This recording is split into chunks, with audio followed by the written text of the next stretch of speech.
This is 19-year-old Hollis Daniels. He just got arrested and has somehow managed to sneak a gun into jail. You have a family at home? Yep. How many kids? Pretty old? And this is where all hell breaks loose.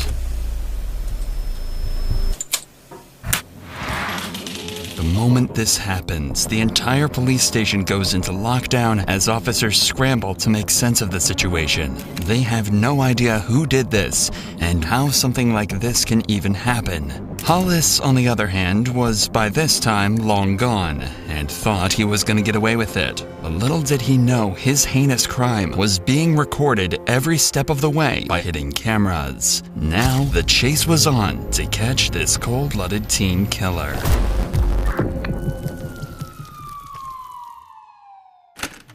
You know, it's funny, my mom called me and said, "Reed, are you okay? There's been a shooting, and they say it's you." And immediately then I knew I'm going to jail for the rest of my life.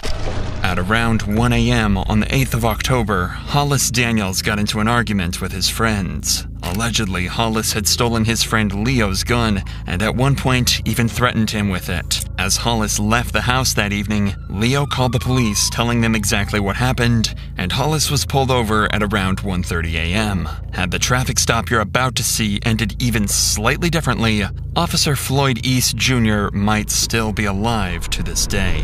Hey, what's going on, man? Lost Police Department. Where were you coming from? Nobody's house. We got a call about you causing a disturbance.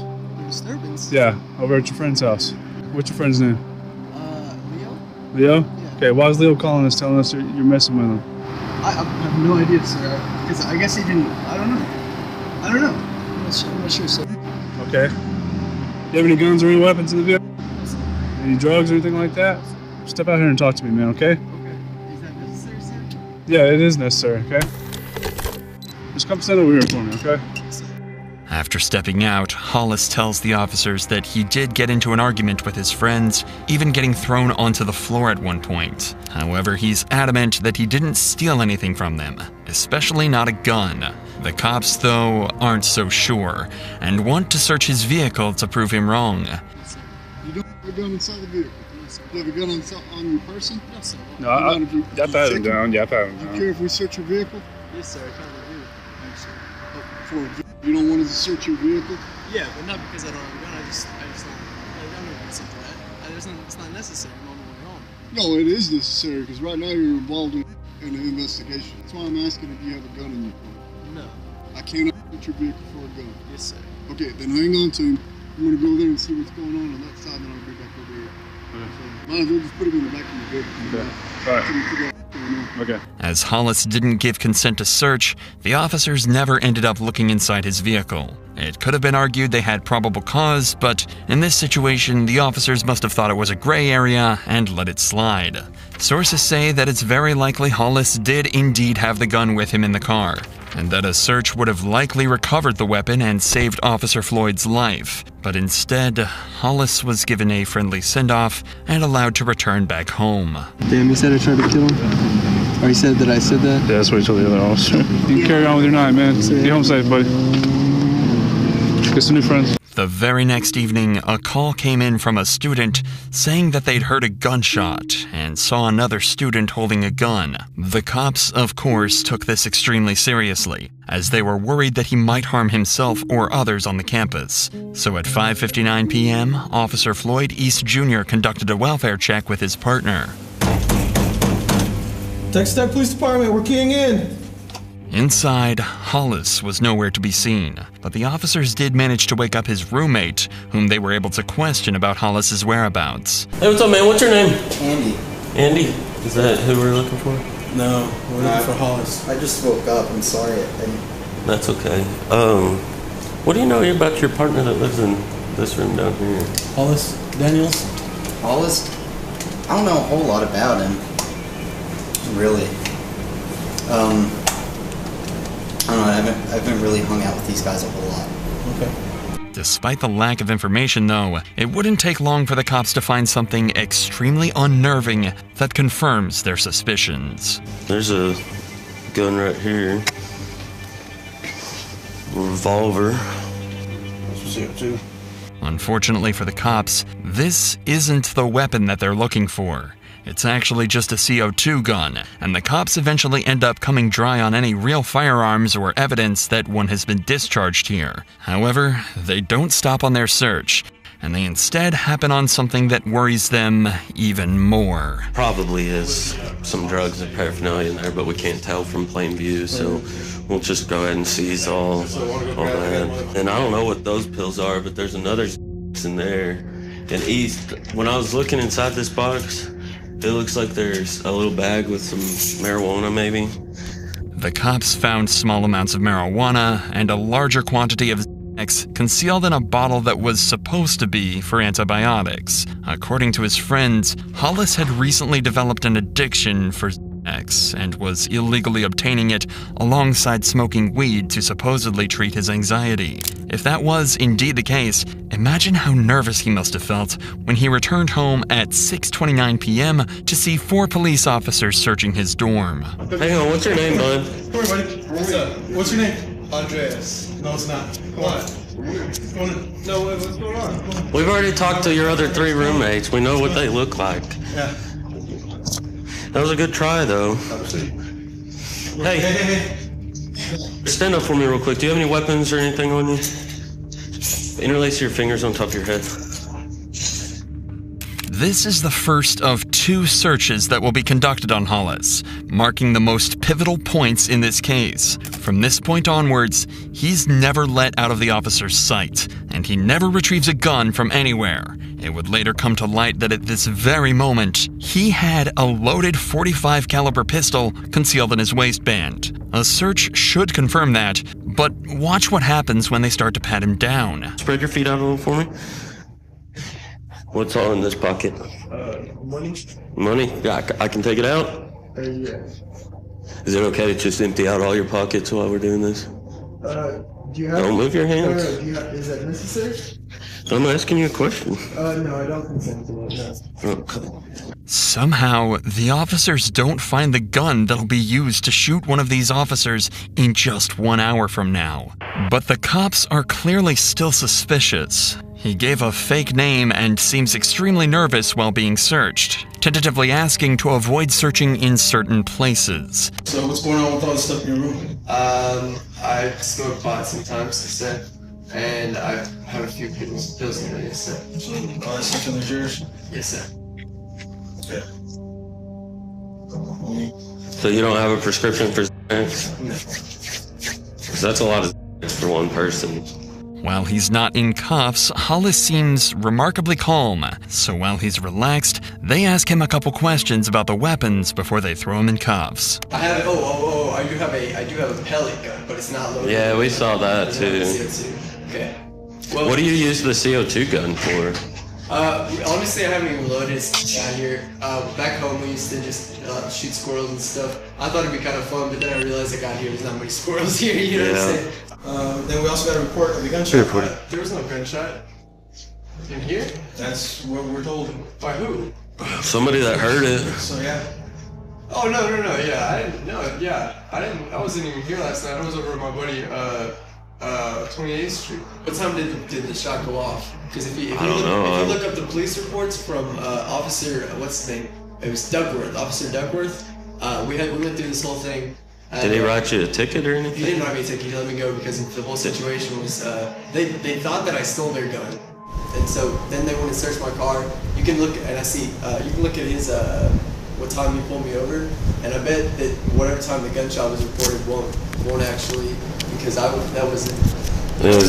When the cops checked the reports, it turned out he was telling the truth, and the body cam from last night's traffic stop backs this story up. At this point, the cops could start to connect the dots. A kid accused of stealing a gun is now being accused of shooting it at university. It could definitely be assumed that something's gone overlooked. Either way, Hollis has been found in possession of multiple illegal drugs, so the cops finally decide to arrest him. What's the bond and stuff, you know? I don't know. We'll have to. It all depends on the weight and how much of the pills there are to kind of determine the. The cops then start a second pat-down, one that Hollis remembers vividly. He says he felt the officer check just millimeters away from the weapon, but somehow never finding it. Hollis was then escorted from his dorm into a squad car, where Officer Floyd tragically missed another opportunity to stop what happened to him in just 50 minutes. As Hollis sits down in the patrol car, Officer Floyd hears a strange noise. I'll be transporting 1-1 male. What was that big thump?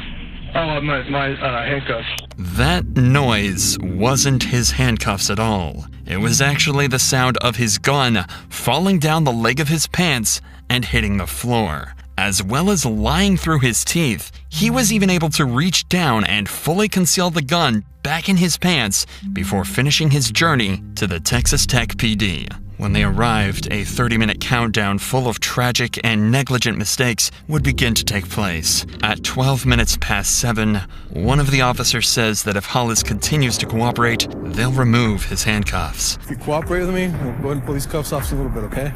And 2 minutes later, at 14 minutes past, the officers make good on their promise and take his handcuffs off. 90 seconds later, Hollis and Officer Floyd enter a room to run through some paperwork and are left alone. There is no footage of another search taking place before or after they entered this room together.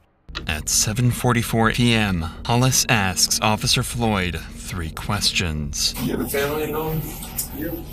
And the kids. Pretty old. It's unclear why he chose to ask these questions. There was no incentive, and all it did was make him look like a complete and total psychopath. Like he wanted him to know the damage that he was about to cause and the lives that he was about to ruin. 4 seconds pass before he reaches into his sock and takes a deep breath. The shot echoed through the station, alerting officers nearby. By the time they arrived, Floyd was already dead, and Hollis was nowhere to be seen. Assuming Floyd's body cam to be the only camera in the room, he grabbed it and fled, with no idea that the entire incident had been recorded on this hidden surveillance camera. Despite the suspect being gone, cops knew there could only be one suspect, and they immediately placed the campus on lockdown and began a 2-hour-long manhunt for an armed teen killer. 658, the PD is not secure. Got an officer down, he's shot in our briefing room. We don't know where the suspect went.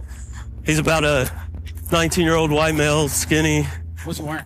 Blue jeans, believe a light-colored t-shirt. He had mud on his jeans from the knees down. Blue jeans and a white t-shirt? Yeah, and he's got facial hair. Can you relay the information one more time? Yeah. To our sergeant so we can get all the perimeter units clear on what we're looking for. What's his last name? Daniels. Daniel's last name, first name Hollis. After securing the area, detailing a full and proper description of Hollis, and searching the campus for a total of 90 minutes, Hollis was eventually found and apprehended without further injury. When he was finally caught, he said cold-bloodedly that he was, quote, the one that shot their friend. He was found carrying Floyd's body cam and a loaded .45 caliber pistol. At every turn, Hollis got as lucky as he possibly could have, while Floyd got the opposite. After being caught, Hollis also told the officers that he'd done something f***ed up and illogical, implying that he had some remorse for what happened. However, a phone call to his family recorded at 11:14 that night showed that the only thing he regretted was being caught. I'm getting on the phone with a criminal defense attorney. I would really advise you not to say anything. Yeah, on the cool, I haven't been saying anything. Huh? I haven't been saying anything really. Okay. But there's pretty solid proof against me, and it's the problem. I know that. I know that, Reed. And I know that you think that doesn't matter, but I'm telling you, it's just, no. I don't, you know me, Carrie, you know me, I'm not gonna say shit. I supported someone who assaulted me yesterday. I said, no, he didn't even assault me. You know me, I'm not gonna say anything that would jeopardize that. I'm just saying, it's just, I love you, and you'll get through this. Yeah, it's my dumb fault that I shouldn't have done this anyway. I'm stupid. Hollis's demeanor in this call is frankly terrifying. It's almost as if he's talking to his family about the drug charge and not the first-degree murder charge. And the biggest issue on his mind seems to be being kicked out of school. This may be a little more extreme. I think that they're probably going to kick me out of Texas Tech High School. And I think that they're... Huh?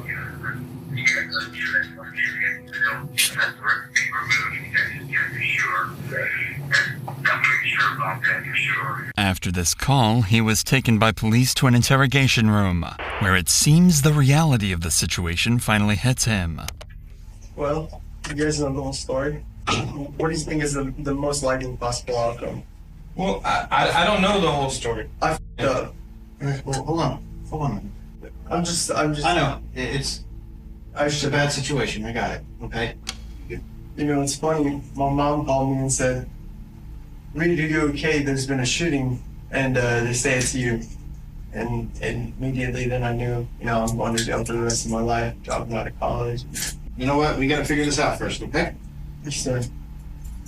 Rightly, Hollis isn't even trying to defend himself. He knows he's done something horrifying and is going to pay the price for it. But the detectives are still plagued with the question of why on earth he did what he did. So they ask him to recount the moment where he took Floyd's life. So I got back to my dorm, and there was already police officers in there. They busted me for sex and marijuana, and they took me back to the station, and I just, in my head, I thought, you know, I can't have this third strike against me. This is gonna be it, you know what I mean? Not thinking logically, and so I did something very illogical, and regret it deeply, and I don't know ever how I'll ever make up for it. Okay, does that kind of cover what you're asking? Hollis seems to be seeking approval from the detectives. It genuinely does seem as though he feels guilty for what he did, as he's putting himself down and asking the detective if what he said is enough. I was taken back to the police station, and something just clicked in my head, and I said, I can't do this. I can't go back like this. But then I made a worse decision to go back and do something that I thought I could. I'm just ready to go to jail, call my parents. I really would like to call my parents because they're worried and sick about me because they saw it on the news. He's stuttering, repeating himself, and all he wants to do is call his parents. Hollis is starting to shut down, overwhelmed with shame, regret, and guilt. The longer this conversation goes on for, the more you have to wonder what compelled him to take that officer's life in the way that he did. And you've got to imagine his parents are thinking the very same thing. Hello, this is Dan. Hey, Dad, it's me, Reed. Reed, honey, are you okay? I'm okay. I'm very safe. I'm with some very nice people right now, and I'm in trouble, and I messed up badly. Oh, Reed, honey, I love you so much. I don't even. You'll be there tonight around 11. I'm shaking all over. I can't drive right now. But I want to come see you. What happened? I mean, why would you do something like that? You don't know? I do know it, and it doesn't make sense, and I'm sorry I brought this disrespect to my family. I'm sorry I brought this disrespect to my family again. God, I'm so sorry. I don't know what went wrong. Don't be sorry. It's not you. It's my fault. You did nothing wrong. I did. It's me. And I think they're gonna put me away for a little while, and there's nothing I can do about it. I'll talk to you when I get there. I love you. Okay. Yes, sir. I love you, Dad. 25 to life. Plus more because of other stuff. I mean, look. That would be the responsible thing to do, is to give me jail time, and then maybe I can go for parole. But that's just gonna change. Not your problem. It's just gonna change how I have to go about what I'm going to do. All of that's up to the district attorney's office. Okay? And of course, the district attorney's office is going to give me 25 to life. So yeah. Okay. you have anything else you want to say?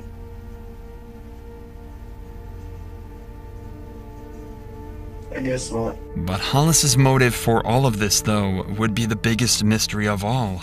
Some say it was influenced by his addiction. Some say that he had undiagnosed mental problems, or a combination of the two. At the end of the day, it's all speculation, and we can only turn to what he said in court. It doesn't make sense. I thought I was stuck. I thought it was all over. I thought this was an opportunity to go out, to commit suicide. There was no rational line of thought that I had. He also told the court that he wanted to go out with a bang, and that he asked Floyd about his family because he wanted them to be the last thing that he thought about. It seems as though Hollis panicked. He was scared about the consequences of the drug charges, and was influenced by drugs, mental issues, or something else to take the absolute worst route possible. After dodging 3 separate searches and almost being caught multiple times, he might have even thought that this was meant to be. He turned a simple possession of narcotics charge into a first-degree murder charge, and now he's facing the death sentence. When asked why the jury should spare him, he said, "I think it's totally fair to say life for life, but then on the other hand, I think about my family. And the truth is, I'm biased in my own favor. I don't want to die. Not anymore." After deliberating for 3 days, a jury eventually concluded that Hollis should serve life in prison without the possibility of parole.